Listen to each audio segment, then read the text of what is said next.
कथा को आगे बढ़ाते हुए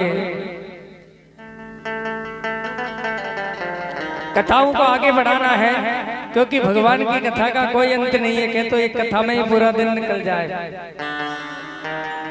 सुखदेव जी महाराज राजा परीक्षित से कहते हैं कि स्वयं नारायण कहते हैं कि भैया मैं कभी अपने भक्त का अपमान सहन नहीं कर सकता। देखो एक बार देवताओं ने भी गुरु बृहस्पति का अपमान किया तो गुरु बृहस्पति स्वर्ग को छोड़कर चले गए,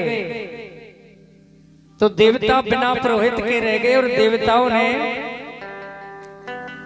तुष्टा के पुत्र को पुरोहित बनाया, अपना गुरु बनाया। विश्वरूप को अपना गुरु बनाया। सज्जनों, तो विश्वरूप जब हवन करता है तो एक आहुति तो देवताओं के नाम की लगाता और धीरे से राक्षसों के नाम की भी लगाता। इंद्र को जब इस बात का मालूम हुआ तो क्रोध में आकर के विश्वरूप का वध इंद्र ने कर दिया और इंद्र पर ब्रह्म हत्या लग गई। सज्जनों, ब्रह्म हत्या इंद्र के पीछे भागने लगी तो इंद्र ब्रह्म हत्या के कारण घूमने लगा। 1000 वर्ष का प्रमाण आता है कि 1000 कमल नाल में इंद्र छिपा रहा, लेकिन ऋषियों के द्वारा सत्संग के द्वारा इंद्र को खोजा गया और इंद्र की उस ब्रह्म हत्या को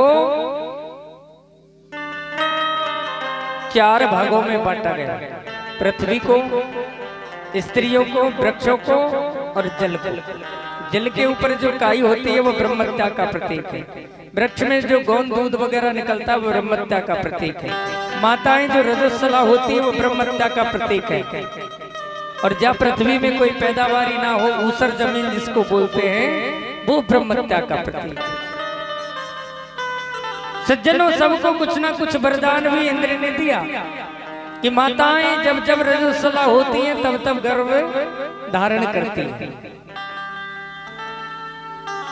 सुखदेव जी महाराज राजा परीक्षित से कहते हैं कि परीक्षित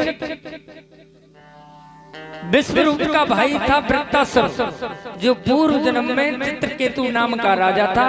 पार्वती के श्राप बस आज राक्षस होना पड़ा। सज्जनों, वृत्तासुर का इंद्र का भी युद्ध होता है और वृत्तासुर और इंद्र का जब युद्ध हुआ तो देवता भगवान नारायण ने नारायण कवच इंद्र को दिया। दधीच ऋषि की हड्डी का वज्र बनाया और उस वज्र के द्वारा वृत्तासुर का भी वध कर दिया। पुनः इंद्र पर ब्रह्म हत्या लग गई। उस ब्रह्म हत्या के कारण फिर इंद्र भागने लगा। तो सज्जनों, उस समय स्वर्ग पर राज राजा नुहुस ने किया। सूर्य वंश के राजा थे राजा नुहुस, जिन्होंने स्वर्ग पर राज किया। लेकिन सप्त ऋषियों के श्राप से राजा नुहुस सर्प बन गया। क्यों? क्योंकि राजा जब गद्दी पर बैठा ना नुहुस, तो इंद्राणी पर आसक्त हो गए। इंद्राणी ने धर्म बचाने के लिए राजा नुहुस से कहा, राजन अगर तू मुझे पाना चाहता है तो सप्तऋषियों की पालकी में बैठकर क्या सप्तऋषि कहार होंगे और तू पालकी में सवार होगा, तब मैं तेरे साथ बैठने को तैयार हूं। अब सप्तऋषियों को पालकी में लगा दिया राजा नुहुस ने। इतना उतावला हो गया इंद्राणी के ख्वाबों में कि सप्तऋषियों से कहता है कि सर्प सर्प जल्दी करो, जल्दी करो। सर्प कहते हैं जल्दी कर। तो ऋषियों को क्रोध आ गया, अरे राजा तू सर्प हो जा। सर्प सर्प लगा रखा, राजा नुहुस सर्प बना। और जैसे ही देवता सज्जनों श्री यहाँ फिर इंद्र को ब्रह्म हत्या से मुक्त देवताओं ने यज्ञ के द्वारा कराया। सुखदेव जी महाराज कहते हैं राजा परीक्षित से, परीक्षित एक दिन ऐसा हुआ, शुक्राचार्य जी महाराज भी स्वर्ग में पधारे तो इंद्र को एक माला शुक्राचार्य जी ने दी। इंद्र ने उस माला को दुर्वासा जी ने, क्षमा करना, दुर्वासा ने माला भेंट की तो इंद्र ने उस माला को नीचे फेंक दिया है रावत के पास में। तो श्राप दे दिया दुर्वासा ने कि देवताओं तुम अहंकार में इतने चूर हो गए हो, पैसे के मद में इतने चूर हो गए हो, ऐश्वर्य पाकर के तुम्हें ये नहीं पता कि कौन सा संत कहाँ किस वक्त आता है, तुम्हें प्रसादी का भी नहीं पता। देवता इंद्र मैं तुझे श्राप देता हूं कि तुम श्रीहीन हो जाओ। और सज्जनों जैसे ही श्राप लगा राक्षसों को मालूम हुआ, राक्षसों ने स्वर्ग पर आक्रमण कर दिया और देवताओं को स्वर्ग से बाहर निकाल दिया। देवता भागे भागे फिर रहे हैं। सुखदेव जी महाराज राजा परीक्षित से कहते हैं कि परीक्षित देवताओं को स्वर्ग से निकाला तो देवता भगवान की शरण में गए, तो भगवान ने कहा कि राक्षसों पर विजय पाने का एकमात्र उपाय है समुद्र का मंथन। कैसे होगा प्रभु? बोले मंदराचल पर्वत को लाओ, वासुकीनाग की नीति बनाओ, मंदराचल पर्वत की रई बनाओ और फिर देवता दानव मिलकर के समुद्र का मंथन करें। तो इंद्र बलि के पास में गया सज्जनों और बलि से जाकर के बात की। उस समय राक्षसों के राजा थे बलि। तो बलि से बात की, भैया देख तू और हम दोनों मौसी मौसी के हैं, अगर तुम्हें सहमति हो तो दोनों मिलकर के समुद्र को मंथन करें, समुद्र से अमृत निकलेगा, दोनों भाई बराबर बांट करके पान करेंगे। बलि राजी हो गया सज्जनों, वासुकीनाग को लाया गया, मंदराचल पर्वत को लाया गया। जैसे ही समुद्र में रखा, पर्वत नीचे को धंसने लगा तो देवता त्राहिमाम करने लगे। तो भक्तों की रक्षा के लिए भगवान ने अपना रूप धारण किया और कश्यप रूप में भगवान अवतरित हो गए। बोलिए कश्यप भगवान की जय। और मंदराचल पर्वत को अपनी पीठ पर भगवान ने रखा। सुखदेव जी महाराज राजा परीक्षित से कहते हैं कि परीक्षित आज देवता राक्षस जो होते हैं ना, उनकी कछु बुद्धि थोड़ी अलग होती है। घर में भी अगर कोई राक्षस वृत्ति का आदमी हो जाए ना तो सब घर वालों से अलग चलता है ना। अब इंद्र ने कहा कि इंद्र ने कहा भैया बलि देख हम देवता हैं, हम मुंह की तरफ लगेंगे और तुम राक्षस गण पूंछ की तरफ लगो। देवता ये चाह रहे थे कि राक्षस मुंह की तरफ लगे, अब राक्षस होते सीधा कहोगे उल्टा करते। बलि बोला देख भैया हम कोई छोटे मोटे राजा थोड़ी है, अरे हम कोई अमंगलकारी तो है ना, अमंगलकारी देवता हैं जो स्वर्ग से भागे डोल रहे हैं। पूंछ की तरफ तुम लगोगे, मुंह की तरफ हमें लगना है। और सज्जनों समुद्र का मंथन प्रारंभ हुआ। मंथन जैसे ही प्रारंभ हुआ तो वासुकीनाग के मुख से जहर निकलने लगा। कछु राक्षस तो समुद्र मंथन में ही कम पड़ गए। और जैसे ही प्रारंभ हुआ समुद्र मंथन तो सबसे पहले हलाहल विष निकला। और विष को देख करके देवता दानव दोनों घबरा गए। भगवान को याद किया भोले बाबा को, तो भोले बाबा प्रकट हो गए। त्र्यंबकम जजामहे सुगंधिं पुष्टिवर्धनम् उर्वारुकमिव वन्दनान् मृत्युर्मुक्षीमामृता। भक्तों की पीड़ा को दूर करने के लिए भोलेनाथ ने उस हलाहल विष को लिया सज्जनों, और भोलेनाथ उस विष को पान कर गए।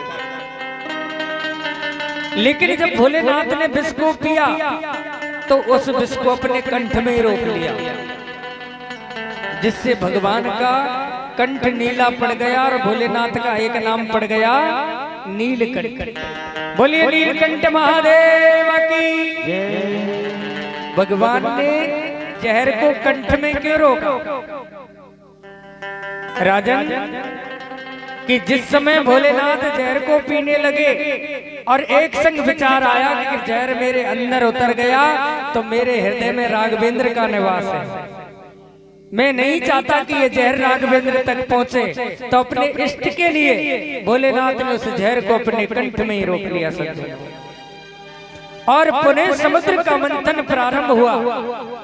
कामधेनु गाय निकली, सप्तऋषियों को दी। पुनः मंथन प्रारंभ हुआ। उच्च श्रवा नाम का घोड़ा निकला, राजा बलि को दिया। कौस्तुभ मणि निकली, भगवान विष्णु को दी। अप्सराएं निकली, देवताओं को दी।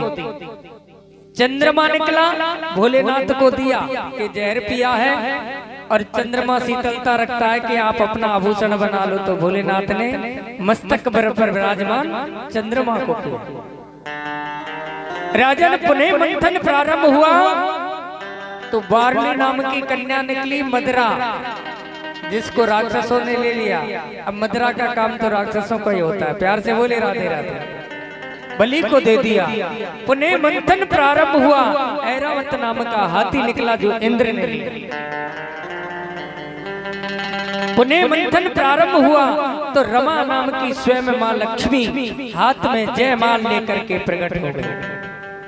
इतनी सुंदर रूप लेकर के मां लक्ष्मी प्रकट हुई और चारों तरफ देख करके भगवान विष्णु खड़े हैं। मां लक्ष्मी ने भगवान विष्णु को जयमाल डाला। बोलिए लक्ष्मी नारायण भगवान की जय। और पुनः मंथन प्रारंभ हुआ सज्जनों। अब बारी है अमृत के आने की। 14 रत्नों में से एक रत्न है अमृत रत्न जो निकलने वाला है। सभी देवता और दैत्य सावधान हो गए। मंथन प्रारंभ हुआ कि स्वयं धनवंतरी भगवान अमृत कलश लेकर के प्रकट हो गए। और जैसे ही भगवान प्रकट हुए तो राहु जो बलि का मंत्री था, संगिका का पुत्र राहु, उस अमृत कलश को लेकर के भाग गया। अब देवता और दानव दोनों ठगे के ठगे खड़े रह गए। देवताओं ने भगवान से प्रार्थना की, प्रभु बचाओ। इतने दिन मेहनत की और राहु अमृत को लेकर के भाग गया। तो भगवान ने भक्तों की रक्षा के लिए एक अवतार और धारण किया। उस अवतार का नाम है मोहिनी अवतार। औरत बन गए भगवान। नक्श के गहनों पैर के कर सोले श्रृंगार और बलहारी प्रभु आपकी सो बन गए नरसों। अब तो 16 श्रृंगार को नाम माता बहना ज्यादातर बहुत सी तो जाने कि 16 श्रृंगार होएगा। अब तो 2 श्रृंगार रह गए बस, एक तो बालन को और एक कपड़ों को। प्यार से बोली राधे राधे। लेकिन हमारी सनातन पद्धति के जो संस्कार हैं, जो वस्त्र हैं, उन वस्त्रों में अगर कोई माता आती है तो माता अति सुंदर लगती है। और जो वैसे वस्त्रों में होते हैं, फैशन के जो वस्त्र होते हैं ना, वो वस्त्र हमारी पद्धति में नहीं है। इसलिए अपने जो संस्कार हैं उन संस्कारों को अपनाएं। देखो आज नारायण ने भक्तों के लिए स्त्री का रूप धारण किया और राहु के सामने पहुंच गए। राहु ने जैसे ही मोहिनी भगवान को देखा तो चक्कर खा गया राहु।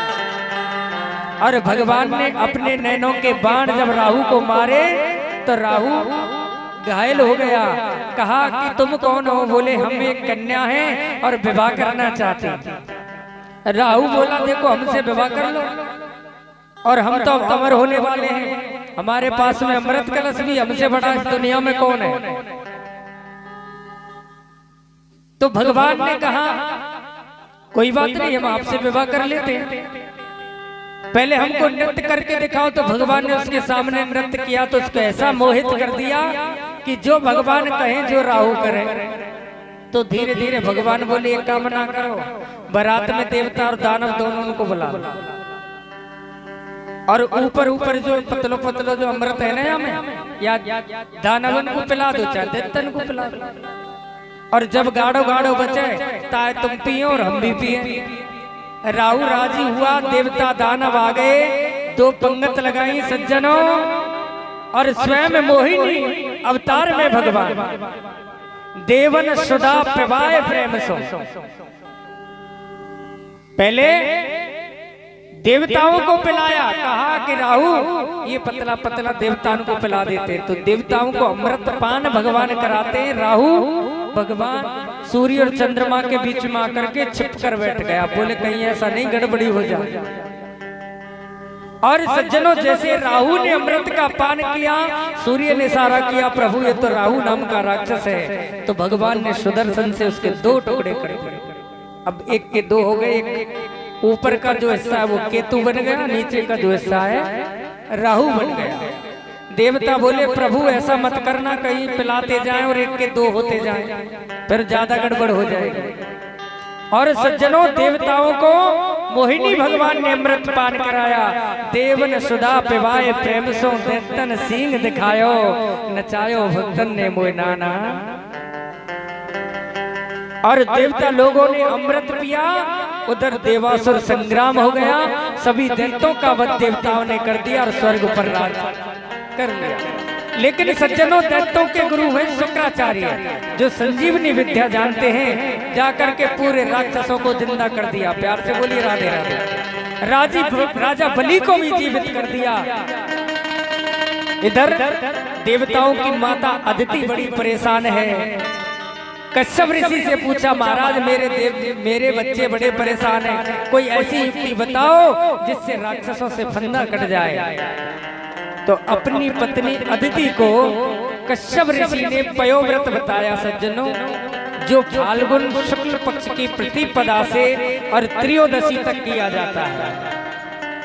इस व्रत में केवल भगवान नारायण की आराधना होती है, दूध का आहार किया जाता है और भगवान की गायत्री की जाती है। और सज्जनों, माता अदिति ने पयोव्रत किया।